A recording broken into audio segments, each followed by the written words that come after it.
नमस्कार दोस्तों, मैं हूं एडवोकेट अक्षत तोमर और आज मैं आपका अपने YouTube चैनल लॉ टूल्स में स्वागत करता हूं। दोस्तों, आज के इस वीडियो में हम डिटेल में डिस्कशन करेंगे step by step procedure of court marriage, यानी कोर्ट मैरिज करने की स्टेप बाय स्टेप क्या प्रक्रिया होती है, कौन-कौन से वो पड़ाव हैं जिससे एक कपल को, कोर्ट मैरिज करने वाले कपल को गुजरना होता है, जिसके बाद लास्ट में जाकर के उनको कोर्ट मैरिज सर्टिफिकेट इश्यू होता है। अक्सर कोर्ट मैरिज करने वाले कपल्स के मन में ये सवाल रहता है, ये क्वेश्चंस रहते हैं कि हम कोर्ट मैरिज जब करेंगे तो कौन-कौन से वो स्टेप्स हैं, कौन-कौन सी वो प्रक्रिया, प्रोसीजर्स हैं जो हमें फुलफिल करने होंगे, जिन-जिन से हमें जो है गुजरना होगा। तो जब भी हम कोर्ट मैरिज की बात करते हैं, चाहे वो हिंदू मैरिज एक्ट में कोर्ट मैरिज हो, मुस्लिम मैरिज रजिस्ट्रेशन एक्ट में हो, कंपल्सरी मैरिज रजिस्ट्रेशन एक्ट में हो या स्पेशल मैरिज एक्ट में जो है कोर्ट मैरिज हो, किसी भी कोर्ट मैरिज की जब हम बात करते हैं तो एक प्रोसीजर होता है, स्टेप बाय स्टेप प्रोसीजर होता है जिसको आपको फुलफिल करना होता है, जिसके बाद जाकर के आपको जो है finally court marriage certificate issue किया जाता है।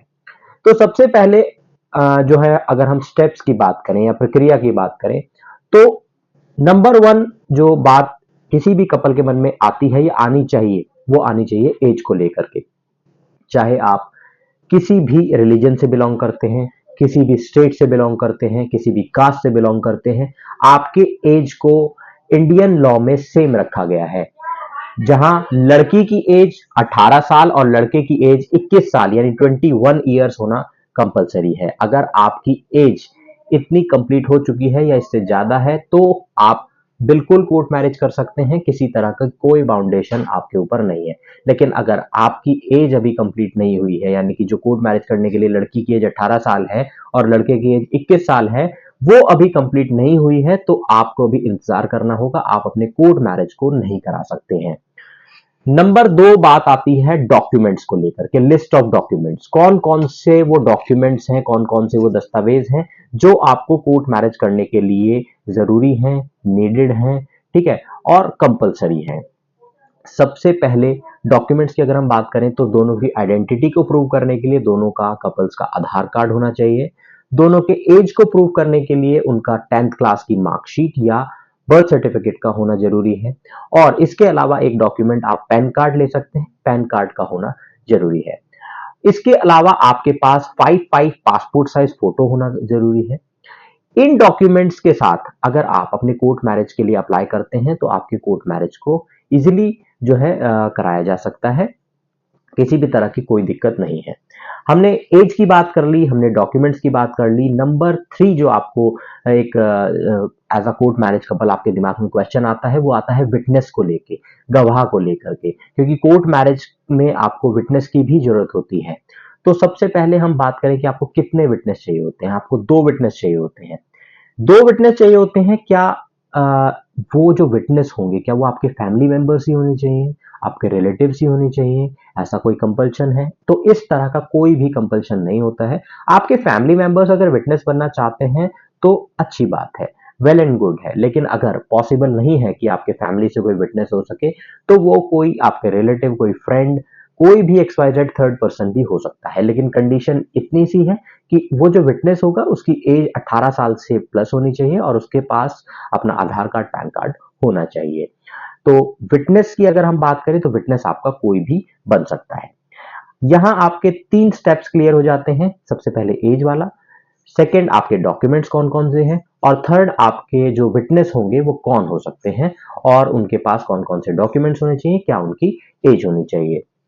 जब आपके ये तीन स्टेप पूरे हो जाते हैं तो आप जब फोर्थ स्टेप में आते हैं, सारे डॉक्यूमेंट्स पूरे कर लिए हैं, एज पूरी कर ली है, तो फोर्थ स्टेप की बात आती है कि आपका जो है प्रोसीजर होगा कैसे। नंबर वन, आपकी रिचुअल मैरिज परफॉर्म कराई जाएगी। रिचुअल मैरिज आपकी आर्य समाज मंदिर में परफॉर्म कराई जाएगी। वहां पर आपका जो है 7 फेरे कराए जाएंगे और वरमाला वगैरह एक्सचेंज होती है। जिसके बाद आपको मंदिर से एक सर्टिफिकेट इशू किया जाता है, आर्य समाज मंदिर मैरिज का सर्टिफिकेट इशू किया जाता है।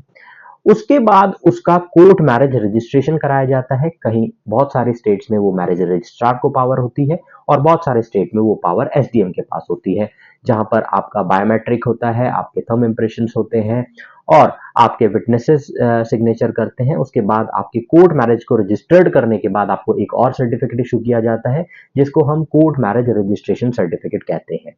वो आपके रिलीजन के अकॉर्डिंग जो है डिफरेंट डिफरेंट होते हैं। अगर आप हिंदू मैरिज एक्ट में करते हैं तो हिंदू मैरिज एक्ट का सर्टिफिकेट आपको मिलता है। अगर आप जो है एक इंटर रिलीजन कपल है तो आपको स्पेशल मैरिज एक्ट का सर्टिफिकेट मिलता है। तो इस तरीके से आपको अलग-अलग जो है सर्टिफिकेट इशू किए जाते हैं। और इसके बाद फाइनली जब आपको सर्टिफिकेट मिल जाता है तो उस सर्टिफिकेट के ऊपर एक जो है एप्लीकेशन आईडी होता है, जिससे हम उसको जो है आपको रीचेक कराते हैं कि वो जो है आपका लीगल और वैलिड सर्टिफिकेट है।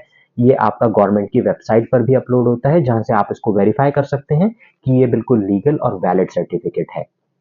तो ये था कंप्लीट प्रोसीजर आपके कोर्ट मैरिज का, किस तरह आप अपने कोर्ट मैरिज को स्टेप बाय स्टेप जो है परफॉर्म करते हैं, और फाइनली जिस दिन आपका कोर्ट मैरिज रजिस्ट्रेशन हो जाता है और आपको सर्टिफिकेट मिल जाता है, उस दिन सेम डे से ही आपकी कोर्ट मैरिज पक्की मान ली जाती है और उसी दिन से वो मैरिज जो है वैलिड हो जाती है। बहुत सारे कपल्स ये सोचते हैं कि वो 1 महीने बाद वैलिड होगी या 3 महीने बाद वैलिड होगी, ऐसा नहीं है। जिस दिन से आपका कोर्ट मैरिज रजिस्ट्रेशन का सर्टिफिकेट आपको मिल जाता है, उसी दिन से आपकी कोर्ट मैरिज जो है पक्की मान ली जाती है। और इस पूरे ही प्रोसीजर में आपको सिर्फ मात्र 1 दिन का समय लगता है।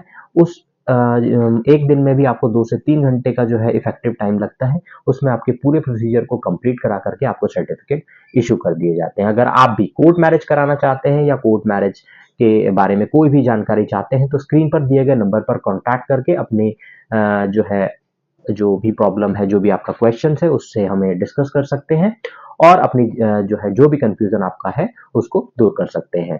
थैंक यू फ्रेंड्स, इसी तरीके से चैनल को लाइक करें, सब्सक्राइब करें और हमें सपोर्ट करें।